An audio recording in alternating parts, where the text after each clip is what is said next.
ways of overcoming your automatic reactions, you'll be free from the effects of other people on you. You'll achieve bigger business results, get promoted, improve the culture, and connect with difficult loved ones. You'll shift your experience from that of the thermometer to the thermostat.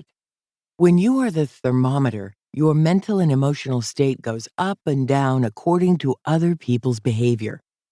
You fixate on others' actions and see yourself at their mercy as if others act, all I can do is react. The climate outside of you determines the weather inside of you. You experience yourself as the casualty, not the creator of the outcome. As the thermostat, instead, you set the tone of your interactions with others, no matter what their behavior is, and you set the temperature of your internal state as well. You are able to bring people along in your vision. The thermostat harmonizes all the conditions in a room, the humidity, airflow, movement of people, to reach the decided upon temperature. As the thermostat, you can steward the whole situation to make it better. When you're in your power, you make an impact not by reacting to the behavior of people who are limited, but rather by raising yourself and others to be limitless. By the end of my first discussion with Mary, she regained this sense of control and confidence.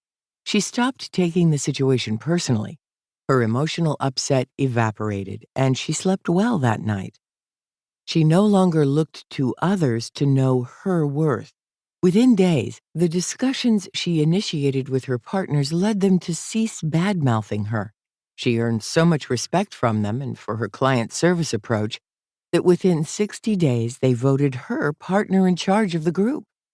Within 90 days, she brought in the biggest deal of her career, producing a windfall they all benefited from now that she'd begun enforcing their contractual agreement to do an equal draw on profits. Then she led an approach to diversify the talent in their group, and together they've grown the pie. Mary got back in her power.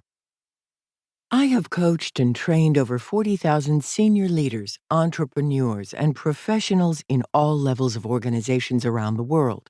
And what I've found is that in the challenging situations where you find yourself off your game, the underlying issue is always that you're pulled out of your power. We are made to feel powerless in many ways. We feel unseen, unheard, or can't make an impact on people who are important to us in our professional and personal lives. We may be dismissed, overlooked, or uncredited by a manager, or sabotaged by a colleague. We can't convince executive peers to move past corporate scorecards toward true transformation in the culture.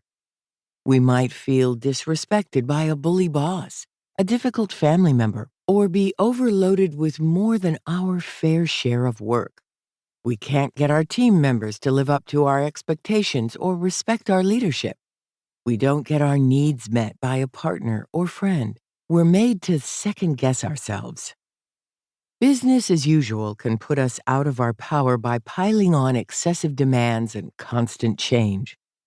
In the workplace and culture at large, we don't feel psychologically safe, and these places are rife with harms in the form of inequitable pay and advancement, microaggressions, and violence. On social media, we have reason to fear we'll be canceled or trolled. Political systems make us feel our values are not protected or are violated. Being out of your power is not a sign of some inherent weakness within you. Usually, it means you care about getting a good result, about fairness and respect, and about the greater good. Everyone can get out of their power regardless of how emotionally intelligent or highly accomplished they are. An acquaintance of mine is a former Army general. His son verbally attacks him regularly, and every day he has the sinking feeling he's a bad father. As we'll explore in the next chapter, we are even biologically hardwired to get kicked out of our power.